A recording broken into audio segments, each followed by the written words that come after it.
Good evening. It was a no-holds-barred, fiery attack by Prime Minister Narendra Modi in Rajya Sabha. Remember, he wasn't allowed to speak in Lok Sabha with the opposition women MPs ganging up and Speaker Om Birla advising him not to come. But in Rajya Sabha, the Prime Minister, from Pandit Jawaharlal Nehru to Indira Gandhi down to the current leadership of the Congress, launched a frontal attack. The opposition, of course, staged a walkout. But this was a no-holds-barred. He took a direct jibe at the opposition. He slammed what he described was political greed, lack of vision and lack of intent of the Congress when the Congress was in power. He hit out virtually at everything from the rants of Modi teri kabra khudegi to leader of opposition Rahul Gandhi's traitor remark against BJP leader and Minister of State for Railways, Ravneet Singh Bittu. He said, the Prime Minister said this is an attack on Sikhs and not just on one member who may have changed his ideology from the Congress to the BJP. Clear, this was one area where the Prime Minister, one after the other, launched one attack after the other. Take a look.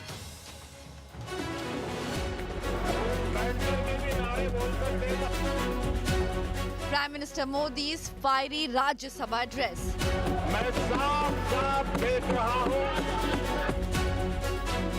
Prime Minister mocks Congress's Modi ki cover dreams.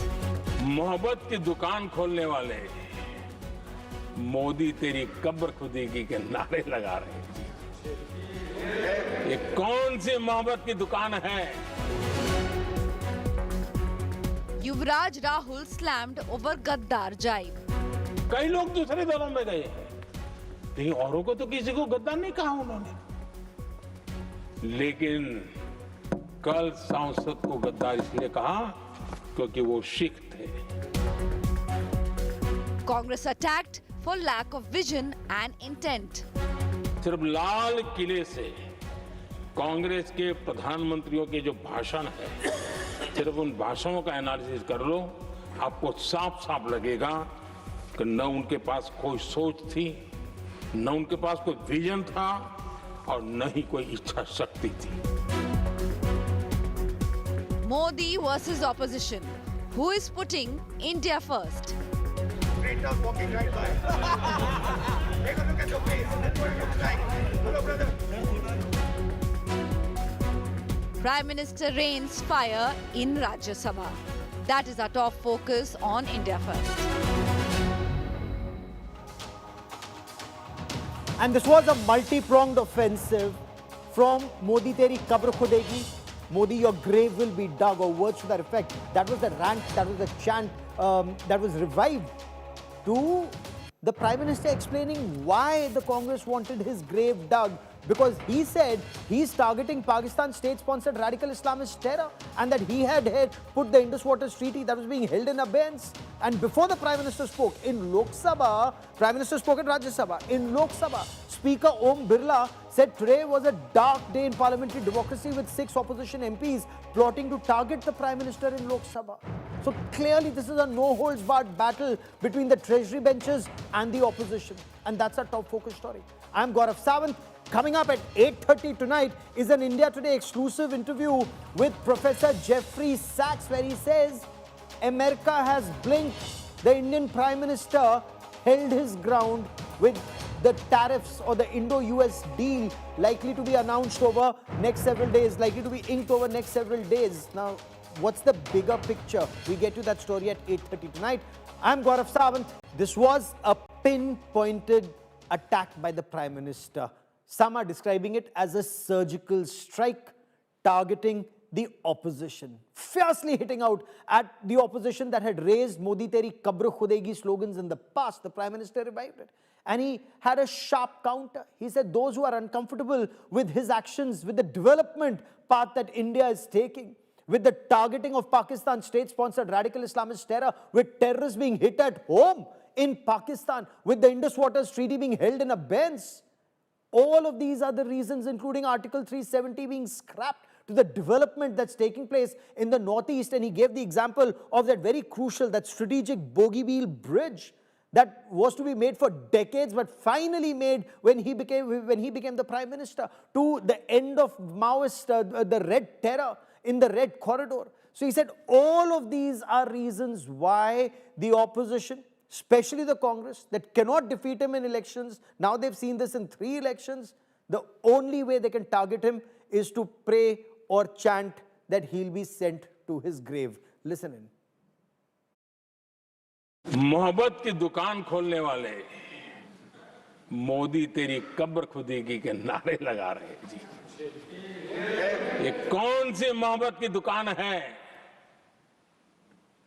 जो देश के ही किसी नागरिक के कब्र खोदने के सपने देखती हो? ये कौन सा संविधान से उन्होंने सीखा है जो देश के ही किसी नागरिक के कब्र खोदने की बात करते हो? क्या ये संविधान का अपमान नहीं है? क्या ये मानवता का अपमान नहीं है? क्या ये सार्वजनिक जीवन की मर्यादाओं का अपमान नहीं है? और उनको इसका कोई खेद नहीं है। आदरणीय सभापति जी, ये मोदी की कब्र क्यों खोदना चाहते हैं? ये सिर्फ नारा नहीं है, ये इनके भीतर पड़ी हुई नफरत का प्रतिबिंब है, इसकी अभिव्यक्ति है। और वे इसलिए हैं, हमने 370 की दीवार गिरा दी, इसलिए वो मोदी की कब्र खोदना चाहते हैं। हमने नॉर्थ ईस्ट में बम बंदूक और आतंक का जो छाया बना रहता था, नॉर्थ ईस्ट में शांति और विकास का राह अपनाई, इसलिए वो मोदी की कब्र खोदने पर सोच रहे हैं। पाकिस्तानी आतंकियों को घर में घुस करके जवाब देते हैं, इसलिए मोदी की कब्र खोदने की बात कर रहे हैं। ऑपरेशन सिंदूर करते हैं, इसकी उनको परेशानी होती है और इसलिए वो मोदी की कब्र खोदते हैं। This was part 1 of the attack.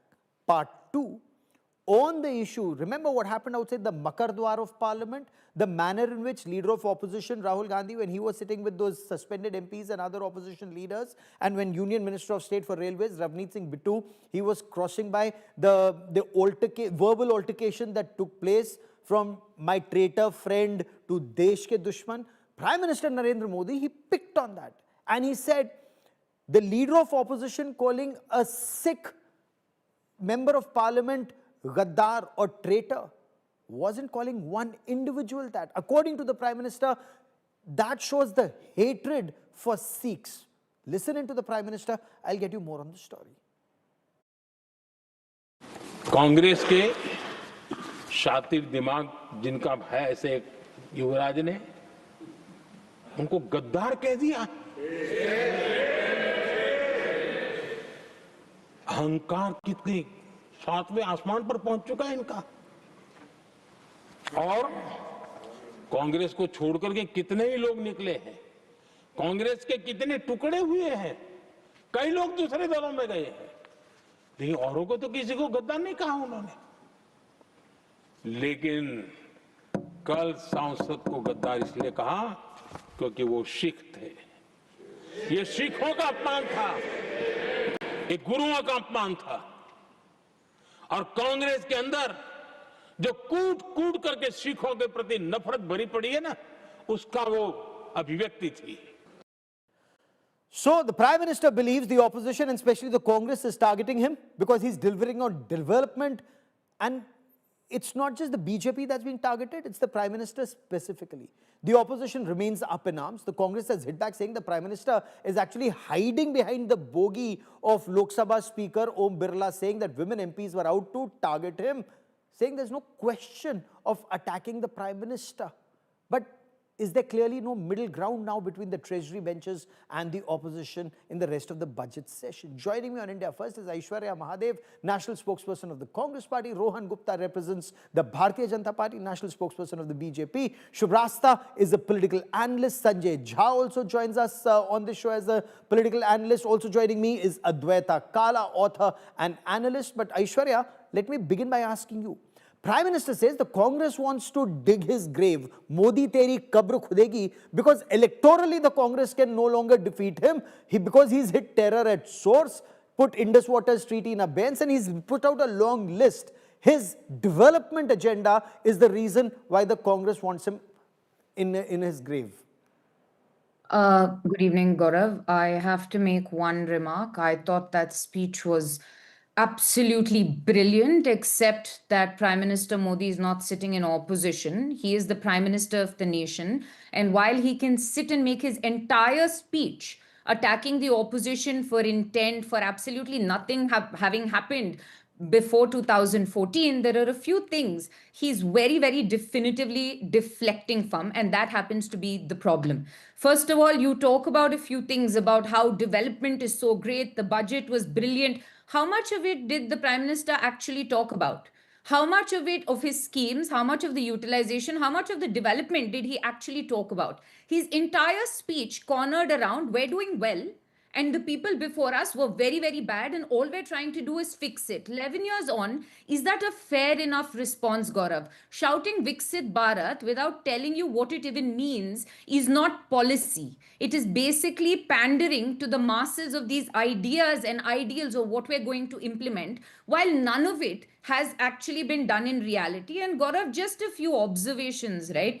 You know, they talk about vision and intent of the Congress not being there. Even if I concede, even if I say the Green Revolution did not happen, even if I say that India under the UPA was able to walk away with a trade deal without the nuclear deal, rather, without signing the 67's NPT, and still was seen as a global powerhouse, even conceding the IT boom didn't happen, or Narega, which also saved lives during COVID, did not happen. Tell me, what is Prime Minister Modi doing differently? His PM Kisan Yojana he spoke about, but what about rural lives, rural livelihood, rural housing?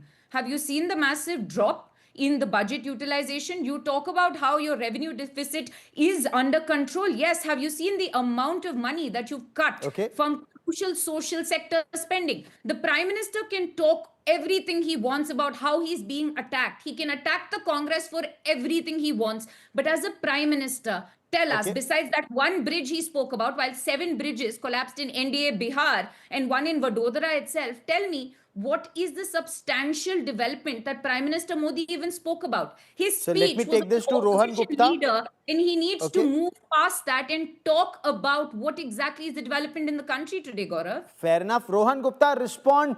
Congress says this is pure diversionary tactics. This is pure deflection. It's all about the Prime Minister's intent, and it's not about development except the Bogeybill Bridge. Respond, sir.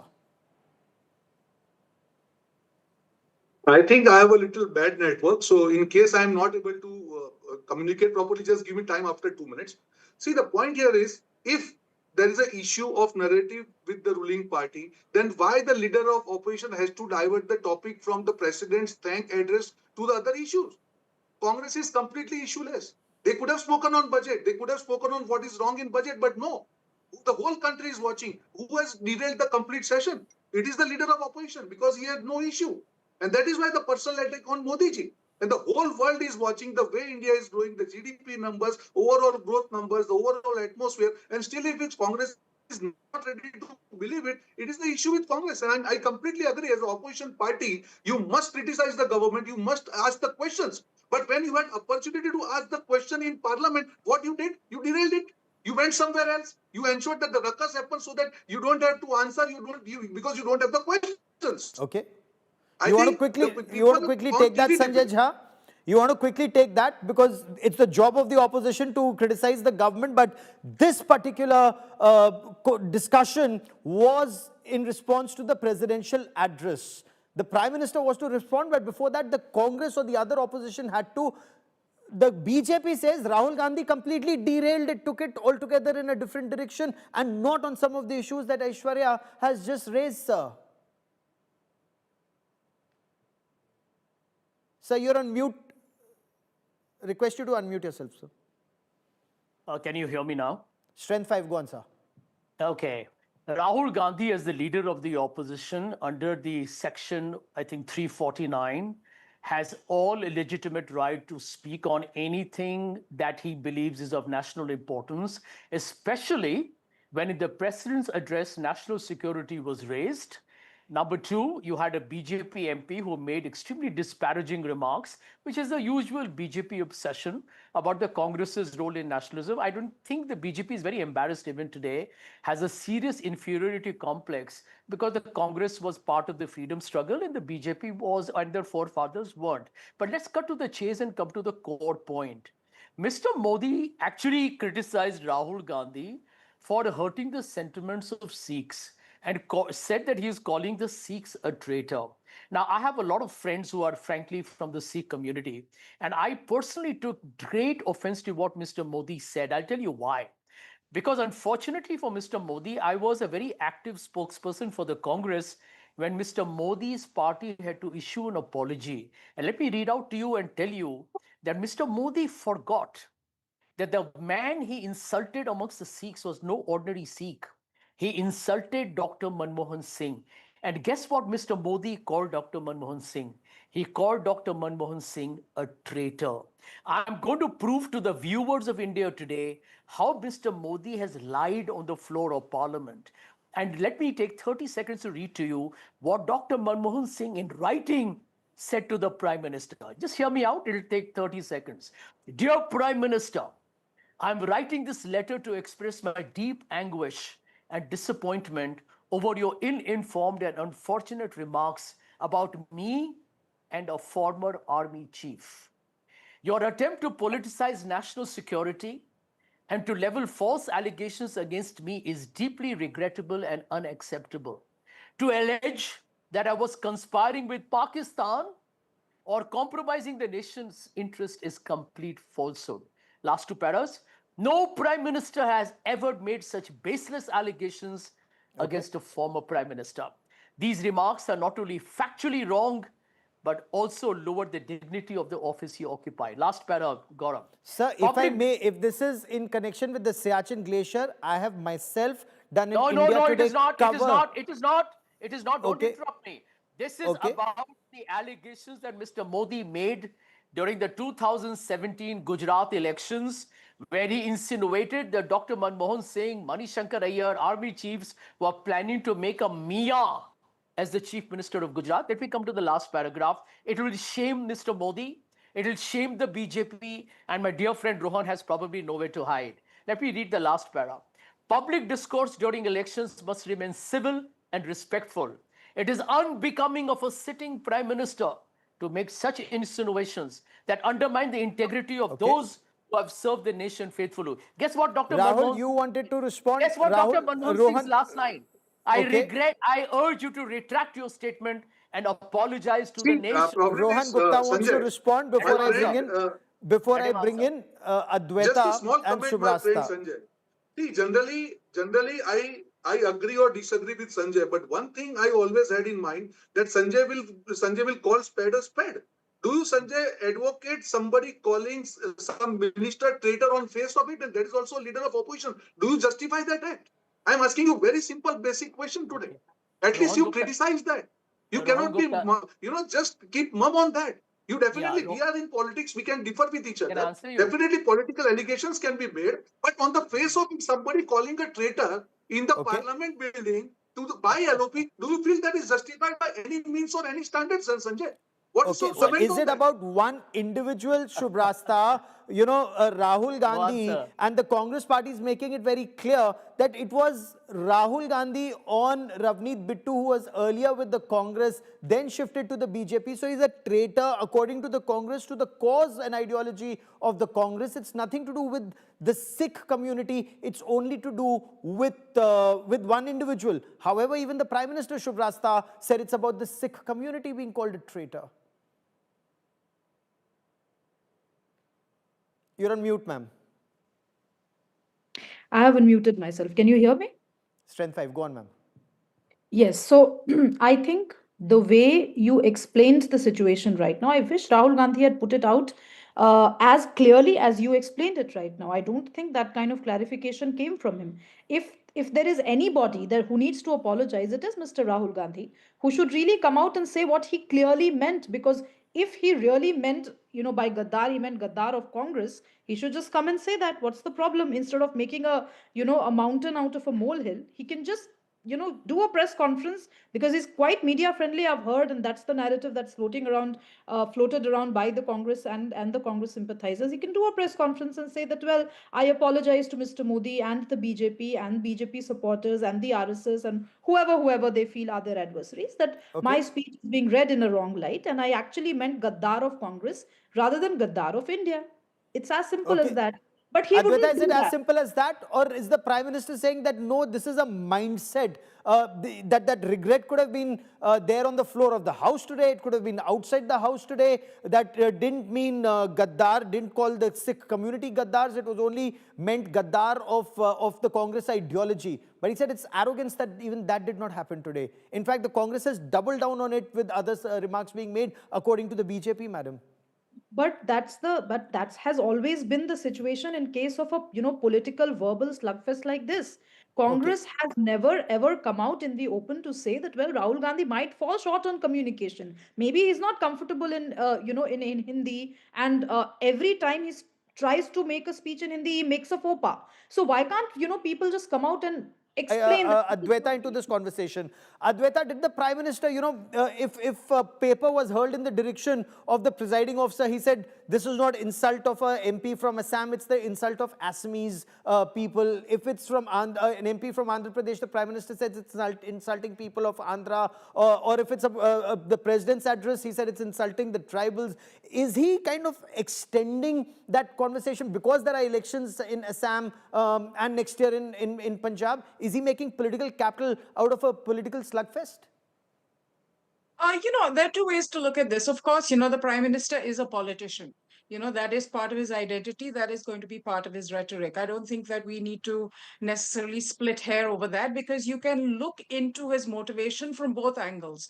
That of being a politician and that of also being the elected head of a state.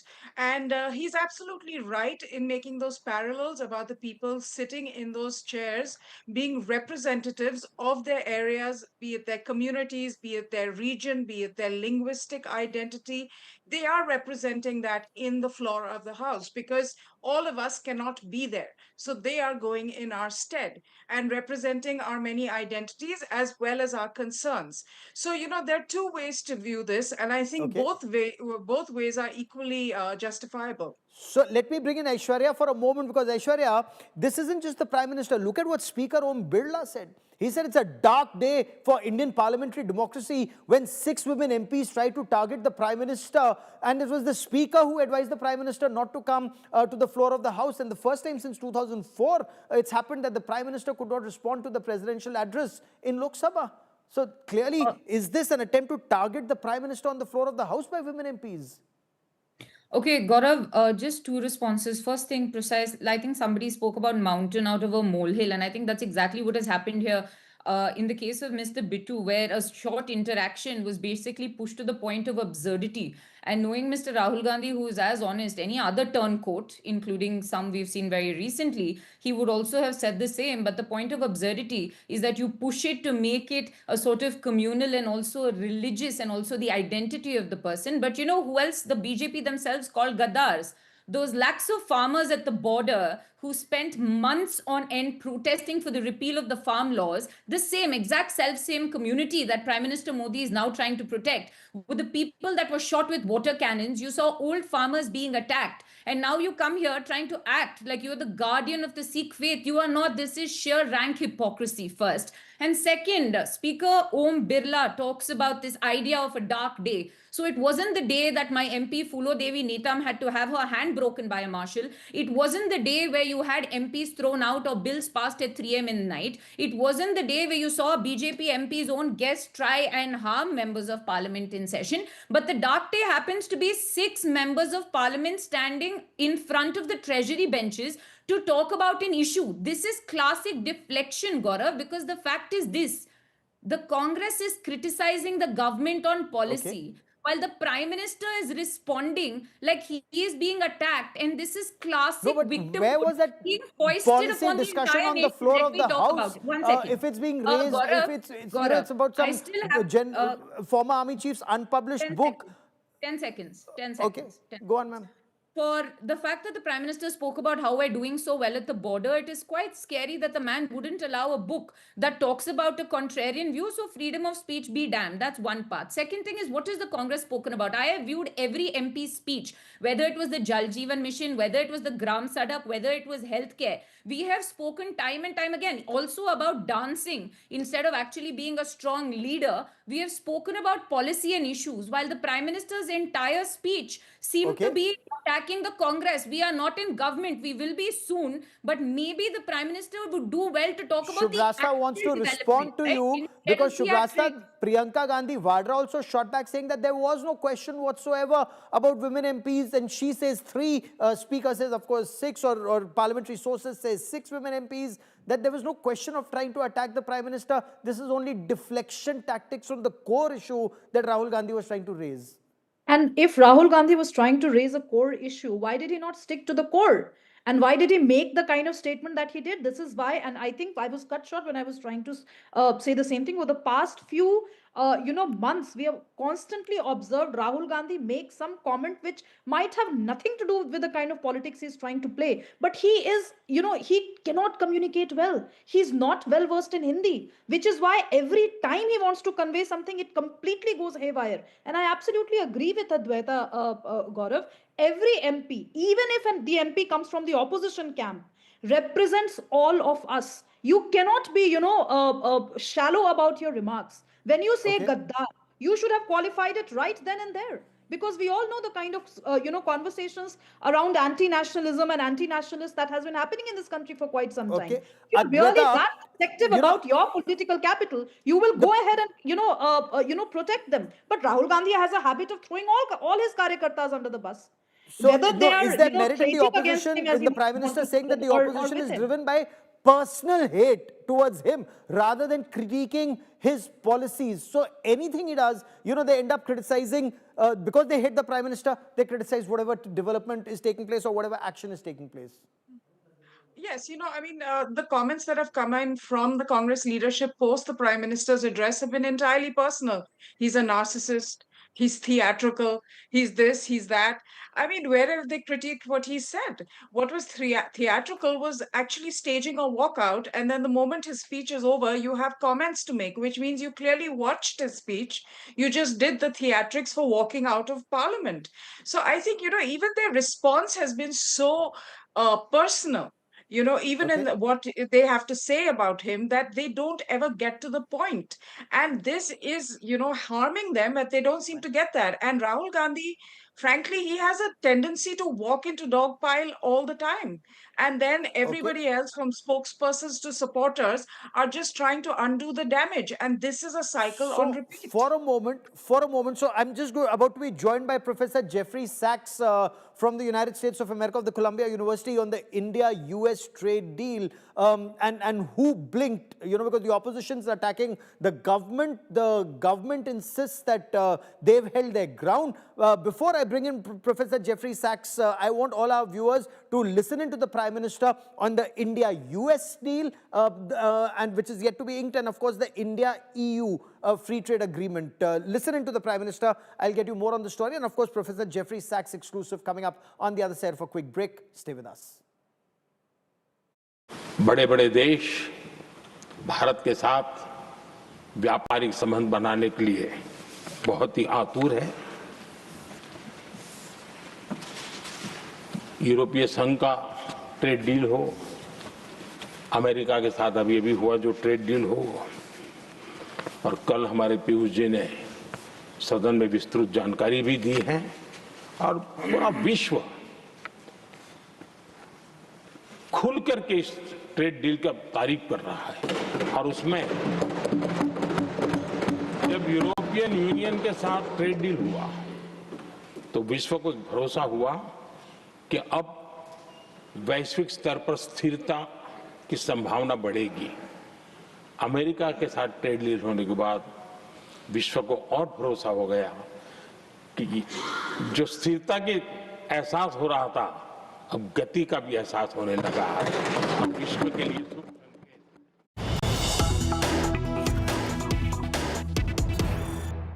So, Union Commerce Minister Piyush Goyal, he's just said that this is just the first tranche of that larger trade agreement with the United States of America, and a joint statement perhaps is due in the next 4 to 5 days. So, from those punishing 50% tariffs now down to 18%, is the India-US relationship returning on an even keel? Joining me on India First to talk more about the trade deal and its impact is Professor Jeffrey Sachs, Professor and Director of the Center for Sustainable Development at the Columbia University. Professor, welcome. Such a pleasure to have you on the show. Your reading, Professor, of President Trump's moves from calling India a dead economy in August 2025 to saying India is lost to China and Russia around the time of the SCO summit in Tianjin. President Trump suddenly announces the trade deal with 18% tariff. In your view, sir, what explains this dramatic turnaround? Did he blink? Who blinked first? Well, of course, Trump blinked. Trump is completely inconsistent, and he's all over the place. The policies of punishing India were absurd, based on ignorance. Now things are coming back to, at least back to a little bit of normalcy. But when you say, are things on even keel? No, because there is no even keel with the United States government right now. I just want people to understand, we in the United States are in a political crisis. We have an out of control president. We have troops in our cities. We have random policies internationally, sometimes war one day, the next day peace, the next day war. This is very erratic. It is not based on strategy. It is based on the whim of the president. Prime Minister Modi did a good job. Keep calm, get these absurd 50% tariffs back down. But your commerce minister is very enthusiastic. Oh, this is a great relationship. Just be careful. India is too big a country, too important, to make its future based on the United States. India's future should be based on normal economic relations with all parts of the world, with Europe, with the United States, with Russia, by the way, with China, by the way. India's a great superpower. Don't think that the US is somehow some special treat for India. It's just one of many trade partners. That's a very important point you make, sir. In fact, the Indian Prime Minister said something similar in Parliament when he said there are 9 major trade deals that India has been able to ink. Professor Sachs, India hasn't confirmed what President Trump said about either investing $500 billion in America or pledging that, or even his claims that India will not buy Russian oil or is to stop buying Russian oil. Are you of the view that he's already announcing his wins before the fine print is settled? Or is this his deliberate strategy? It leaves room for future escalation or sudden reversal. Like you say, he is erratic. There isn't a policy. First, it's very important to understand Donald Trump does not tell the truth. He doesn't care. And when he lies, it'll be another lie the next day. We don't know what's in the agreement. Maybe by accident he said something true, but that would be a coincidence. He lies for a living.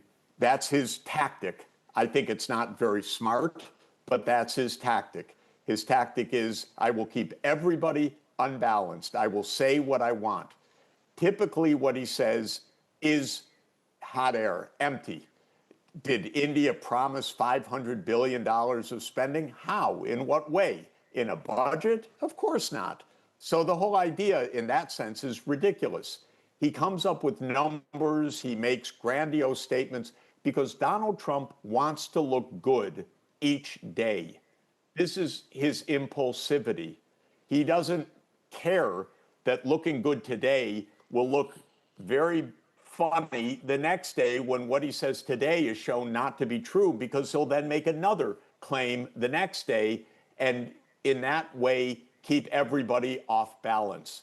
If you actually looked at the list of things that Donald Trump has said over the past year and held him to them, of course, you would see that this man has hardly spoken the truth at all. It's a tactic. I don't know if it is a tactic, but boy, it's not a strategy. It's not getting us anywhere. It's not getting India anywhere. And just don't be too enthusiastic about the United States. There are some nice people. There are some good businesses, but it's just 12% of world trade. It's 14% of the world output. It is 4% of the world population.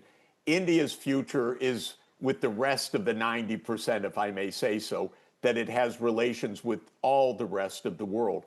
The more important thing for India this year is the BRICS presidency. The BRICS are half the world population. The BRICS are much larger than the G7 countries. Enjoy that. The BRICS are the fast-growing part of the world economy. So this is really the important event for India is the BRICS presidency. Because even Prime Minister Narendra Modi, and I'm glad you said that, the Prime Minister, when he traveled to the United States last year, he spoke of $500 billion of bilateral trade by 2030, and 1 year was already lost in that since 2025 and now 2026. But White House Press Secretary Caroline Leavitt, she said words to the effect that India is committed to not only no longer purchasing Russian oil, but buying oil from the United States and Venezuela. Sir, isn't the United States, if it does insist that India buys the Venezuelan oil, I mean, if it suits India, India will, but if it doesn't, does that not compromise India's energy security and independence? Of course it would. I hope that India just abides by normal trade, not bullying from the United States or anyone else. Look, everything about what's happened in the last year has been bizarre. The United States punished India for buying things from Russia while the United States buys things from Russia. Europe buys things from Russia. This is totally arbitrary. It's whimsical. So India, with 1.5 billion people, cannot be whimsical. It needs a long-term strategy. Humoring Donald Trump, that's fine. That's a good tactic. But understanding that India's future is not some magic relationship with the United States, jumping up and down about how wonderful this is, but just measured that, yes, the United States has come back to some of its senses. I wouldn't say all of them, but some of its senses. And this is fine, and we can work with this, is the right approach. Other countries have less than 18% tariffs. Some have 19, 20%. It's not a big deal at this point. The U.S. market is not the make or break of India's future. This is, I think, the more important point. Oh, you're absolutely right, sir. And in fact, I remember reading somewhere that India politely but firmly told the United States of America that India will not push for it, India will not bend over backwards, India is happy to wait it out, or words to that effect, and wait out the Trump presidency. Sir, you've said Trump is backing down from most of his trade wars all over the world. You've described India-US deal as part of that retreat. Do you see this perhaps as Washington, D.C. conceding ground finally to India, since India did not, cede ground? Yes, definitely. Trump announced wild tariffs in the beginning of this second term. And basically, they're coming down to a range of 10 to 20%. Because the whole thing was misguided. It's led to a lot of consternation inside the United States because it has disrupted our own economy. This kind of whimsical operation where one person issues decrees by the day doesn't suit a modern economy. So they are calming down, maybe they're calming down their boss, who's a very irascible, not very bright guy, and telling him this is good for us. Maybe that's what's happening.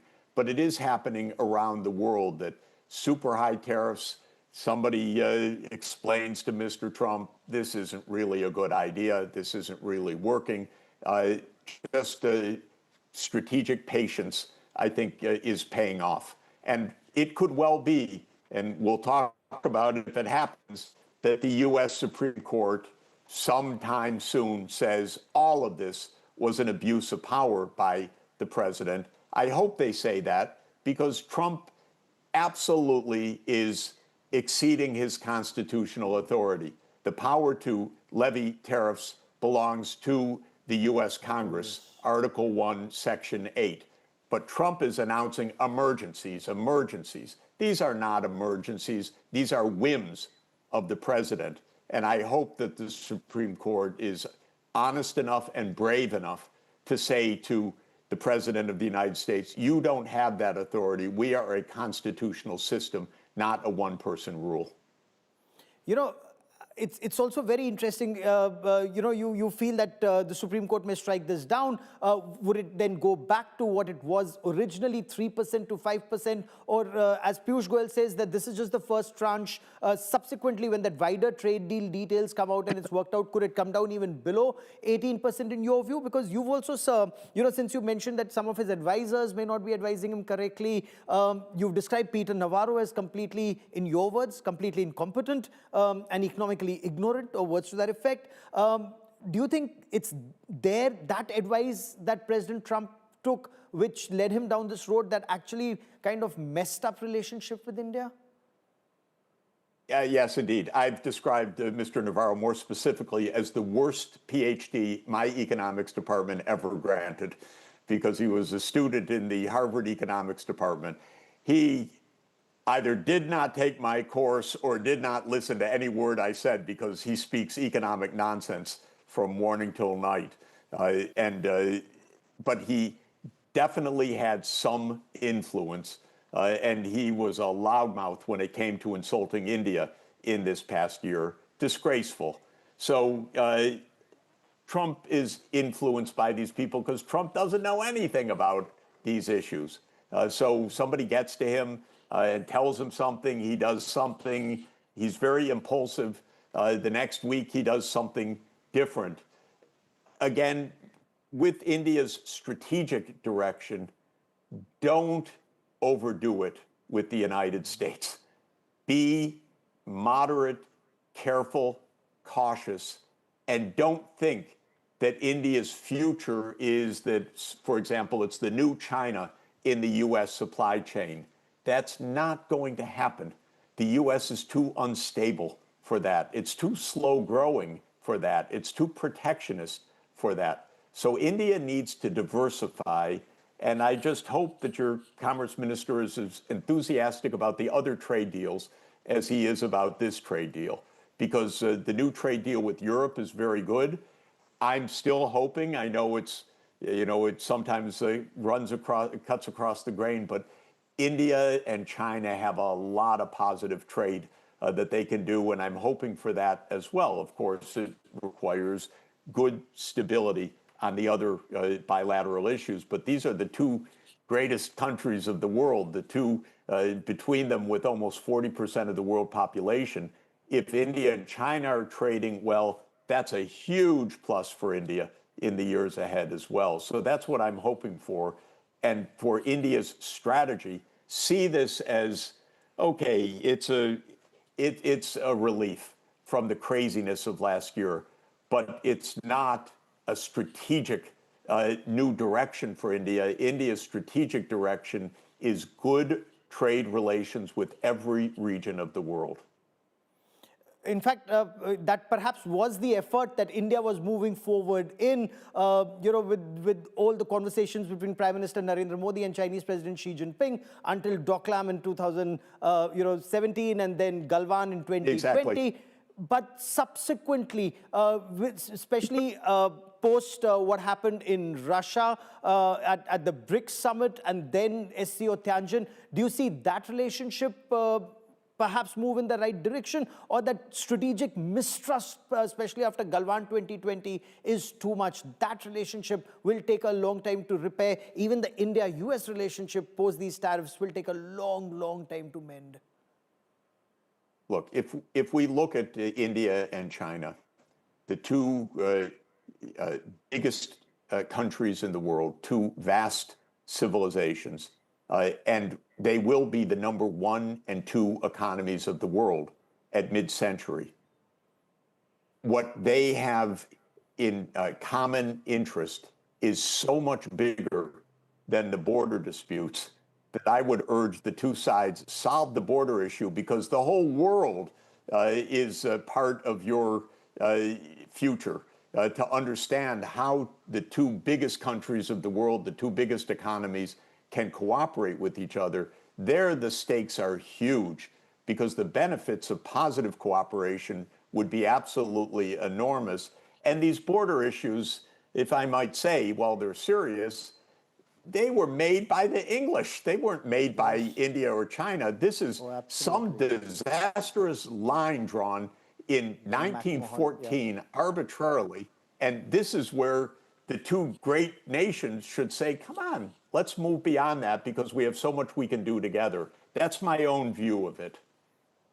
No, that's a very sensible view, and you're absolutely right about that. And let's sincerely hope there's forward movement and they're able to, get over the hump when it comes to that problem. Sadly, that couldn't happen earlier. Is there a new dawn? That remains to be seen. But Professor Sachs, you also called that 50% tariff on Indian imports a blunder, that it violated every strategic principle that should have been applied to India-US relations from the American side. So in your view, sir, what was that strategic miscalculation by President Trump? Did he think India will buckle, that Prime Minister Narendra Modi will bend? And your reading of India's response, sir?